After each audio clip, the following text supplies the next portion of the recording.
जब आप अपने हक के लिए लड़ोगे तो महाभारत होगी, और जब आप अपना हक छोड़ दोगे तो रामायण होगी। भारत की भूमि ने हमें अमूल्य ऐतिहासिक वेद शास्त्रों का आशीर्वाद दिया है। रामायण और महाभारत हम सभी ने अनेकों बार देखी, पढ़ी और सुनी है, पर शायद ही हम उससे कुछ सीख पाए।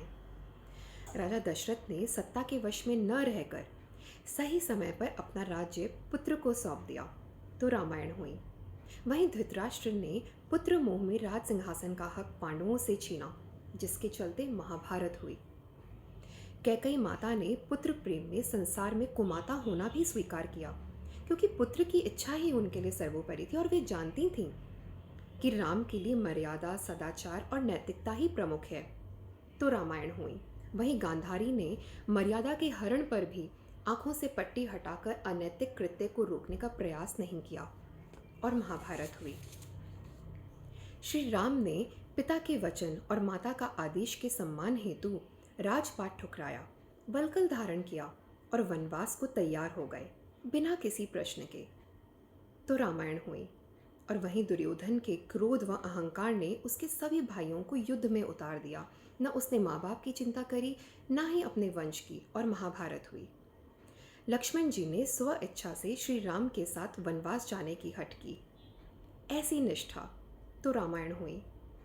भरत जी ने राज्य के बाहर रहकर श्री राम की तरह वनवास काटा, ऐसा अद्भुत प्रेम, तो रामायण हुई।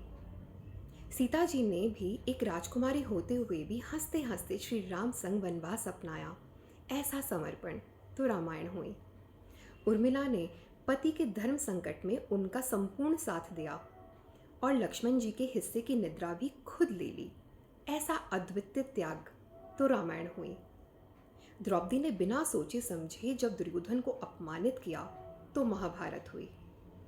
मामा शकुनी ने अपने परिवार पर हुए अत्याचार का बदला लेने के लिए संपूर्ण कौरव वंश का नाश करना चाहा, उसका प्रयास किया और किया भी, तो महाभारत हुई। सूर्यपुत्र कर्ण इतने शक्तिशाली और विद्वान होते हुए भी सिर्फ बदले की भावना और क्रोधवश होकर नैतिकता को छोड़ अनैतिकता के वश हो चले, और महाभारत हुई। रावण ने चाहे सीता का अपहरण किया हो, परंतु उनकी सहमति के बिना उन्होंने कभी भी मर्यादा नहीं लांघी, तो रामायण हुई।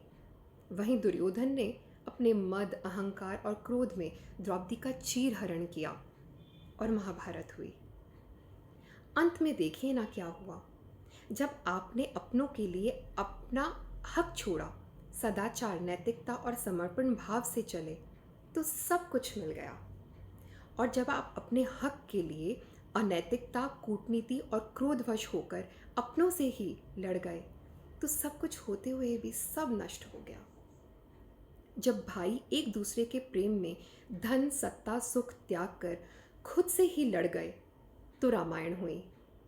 मतलब कि अपने अपनों से ही लड़ गए, अपनों के लिए, तो रामायण हुई। और जब भाई धन, सत्ता, अहंकार वश आपस में ही लड़ गए, तो महाभारत हुई।